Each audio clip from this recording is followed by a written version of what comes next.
When we're talking about the workforce right now, particularly skilled workforce, but not only, obviously, because sales is key, engineers are key, et cetera. Bob, I'd be curious if you could touch on some of the things people could do for retention purposes. Because in Connecticut right now, we're hearing a lot about how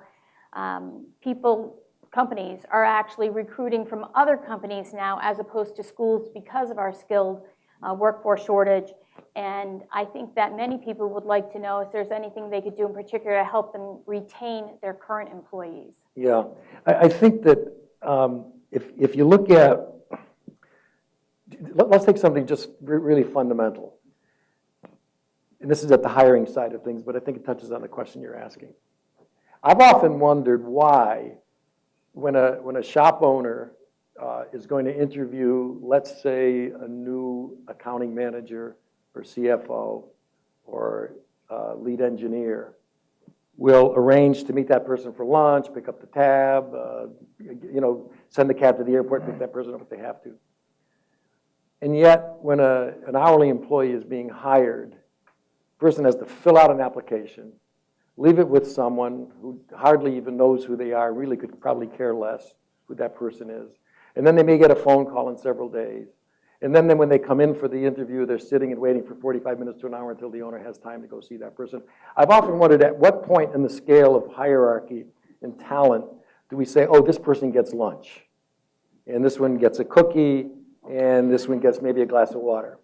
So I think if we start looking at the people who work in our organization as adults, again, maybe I'm repeating myself, who think, who have raised families, who make contributions, who are as talented in what they do as anyone else you have in the organization, then you'll start to look at the people who work for you very differently.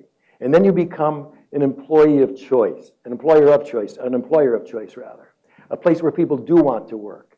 And you don't need to, raise flags or do anything like that. You just have to start thinking about them as real contributors. They're not your children. And I'm very strong about that, by the way. I understand people talk about family businesses, and I know a number of you own family businesses.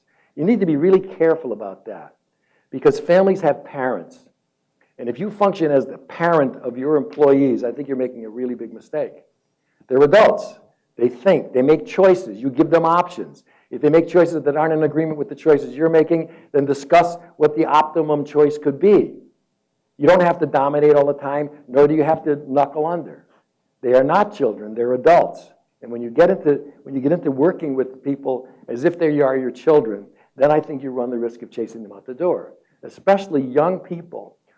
I'm going to move to the generation point now, if I may, whom you raised, by the way. You people in this room raised Gen X and Gen Y. I didn't. And so this is the legacy. You raised them to think for themselves. You raised them to be different. You raised them to differentiate themselves. Yeah, I know they all get trophies. I get that. But they also are raised not to capitulate. They aren't raised to be people that are going to get a 30-year career at Pratt & Whitney because they saw their parents get laid off after 30 years.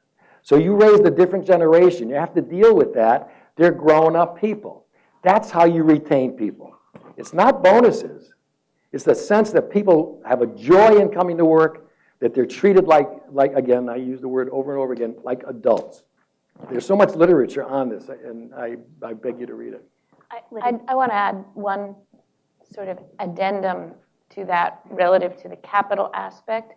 The most successful companies that we see, that's a huge generalization, but very often they are companies that share financial information freely. Mm-hmm. They let their employees know the challenges. They know when there's a big order coming due. They know when they don't have enough money to buy new inventory. They know when they can't pay for the health insurance or payroll's tight. They know the cash. They know the pain. They share the pain because they also share the upside. Sometimes that's done through bonuses. Sometimes it's done through a straight up rev share. Sometimes it's done through stock. There are a lot of ways to do it, but you can't, if you're holding all the cards and not letting people be your, not only employees, but really in some ways your partners, you're missing a huge value that I think people will contribute to if given the knowledge to do it effectively.